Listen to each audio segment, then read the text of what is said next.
La niña encantada del Salto del Pilón. El río Perales nace como un humilde arroyuelo en las faldas del Canajagua y baja en dirección noreste por entre peñascales, como cantarina fuente primero, hasta encontrar un pequeño valle, el que sigue, ya convertido en río por la afluencia de diversas quebradas y ríos menores que se le van sumando en el trayecto. Después penetra entre cerros de mediana altura que forman una doble cadena en dirección norte y noreste y que en la parte más baja reciben el nombre genérico de Cerros del Castillo.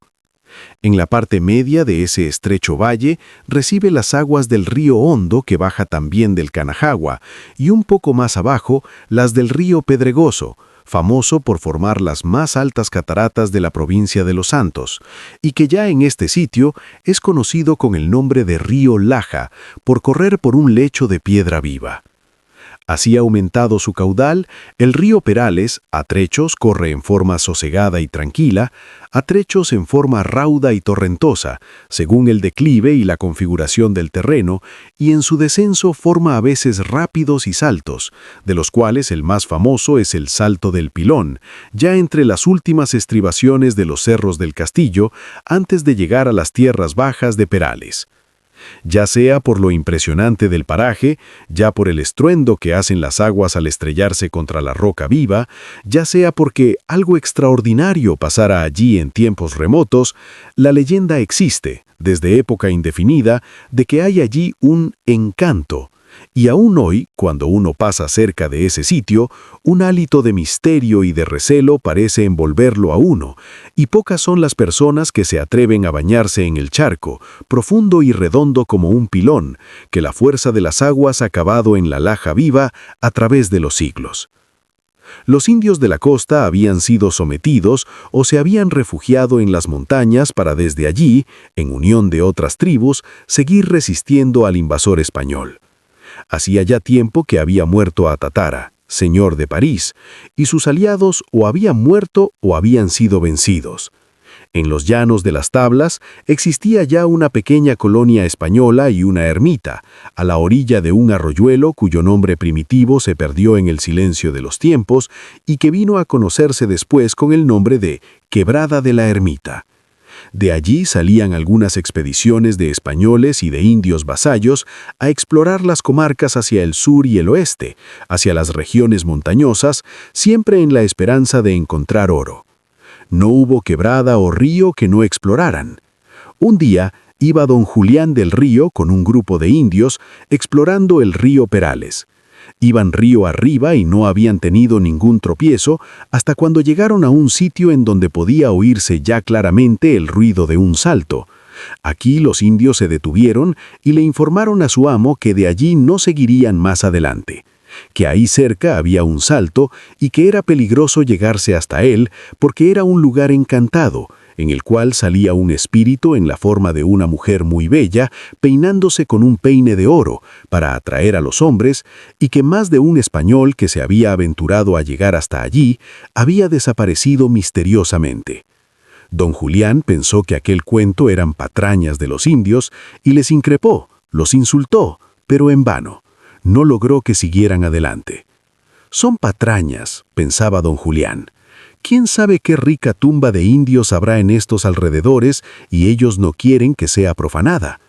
¿Y el cuento del peine de oro? ¿Peine de oro han dicho? De seguro que habrá eso y quién sabe qué otros objetos más de oro.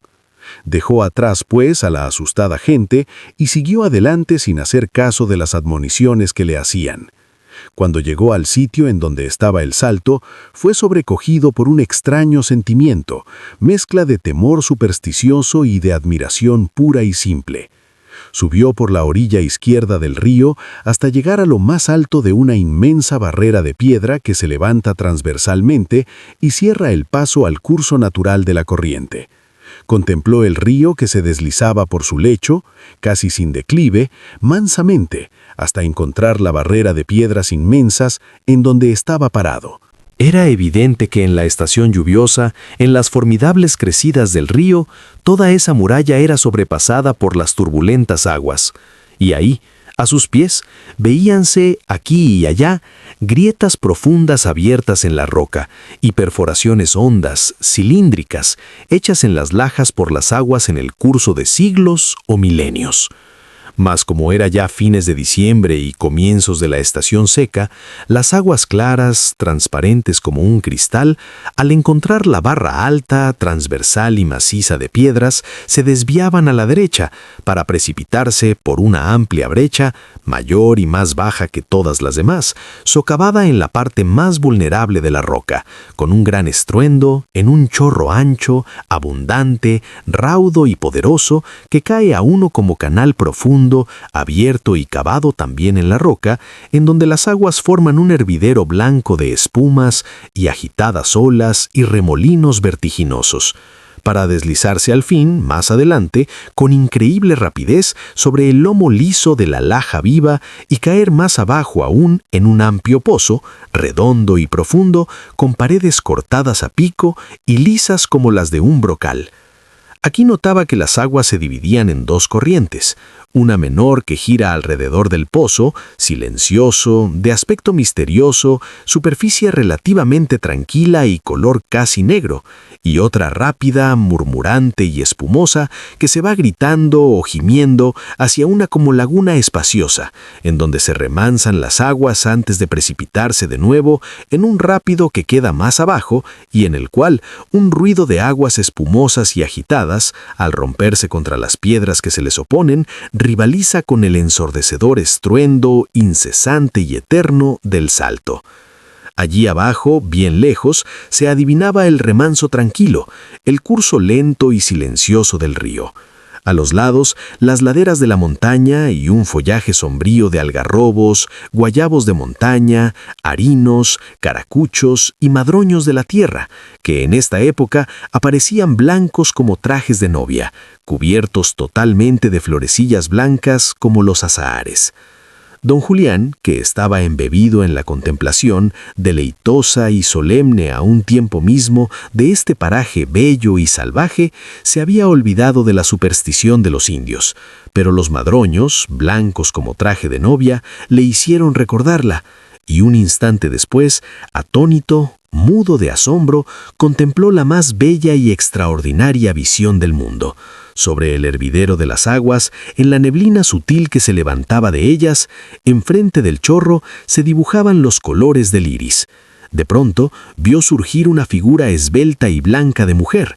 Luego la vio que alzó las trenzas de oro con una mano fina y blanca, donde brillaban al sol como diamantes las gotas de agua, y que con la otra mano empezó a peinarlas con un peine amarillo y reluciente como el oro. Estaba desnuda, y sus senos, y su talle, y su cintura, sus muslos y sus piernas, todo era perfecto. Don Julián temblaba de emoción y de espanto, pero ella lo miró con sus ojos azules, de un azul profundo, y le sonrió con tal dulzura que en un instante se sintió sin miedo alguno y más bien dispuesto a seguir tras esa hermosa aparición, atraído como se sentía por su divina belleza. «¿A quién quieres más?», le dijo al fin la niña encantada o encantadora, «¿a mí o al peine de oro?». Por un instante don Julián permaneció mudo, presa del asombro y del recelo. Luego habló casi sin saber lo que decía para contestar a la pregunta. «A ti, oh divina criatura, a ti, mujer o demonio, lo que seas, a ti, hermosa mujer cuya belleza sin igual me ha hecho sentir una pasión sublime», dijo don Juan con notable vehemencia. Sonrió la hermosa entonces y díjole: «Te has salvado, Julián del Río, porque te has olvidado del oro envilecedor. Si hubieras mencionado siquiera la palabra oro, habrías rodado a ese abismo que se abre a mis pies. Yo cuido los tesoros de estas montañas, y a los que han llegado hasta aquí con sed de oro les he dado su castigo. Pero tú, que prefieres la belleza al oro, te has salvado. Puedes irte, enhorabuena». Don Julián la miraba extasiado, absorto, en silencio.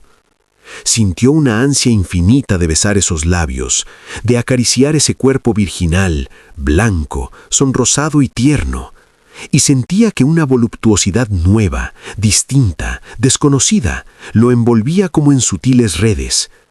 Se olvidó de que esa no era una mujer real, sino un encanto. Se olvidó de todo y al fin le dijo con voz enronquecida por la emoción de amor: «Te adoro, mi princesa, no me pidas que te deje». Y como la niña encantada comenzara a hundirse suavemente entre las espumas de las aguas turbulentas, don Julián, que estaba al borde de la roca cortada a pico sobre el precipicio, se lanzó tras ella y, enlazado a su angelical figura, se fue hasta el fondo de las aguas agitadas, y de allí, en los delicados brazos de su amada, como en un sueño, sintió que se deslizaba dulcemente sobre el lomo liso de la laja hasta el remanso misterioso, frío y profundo del charco del Pilón. Hasta las hadas tienen sus amores. Desde aquel día, la niña encantada del Salto del Pilón no ha vuelto a salirle a nadie más.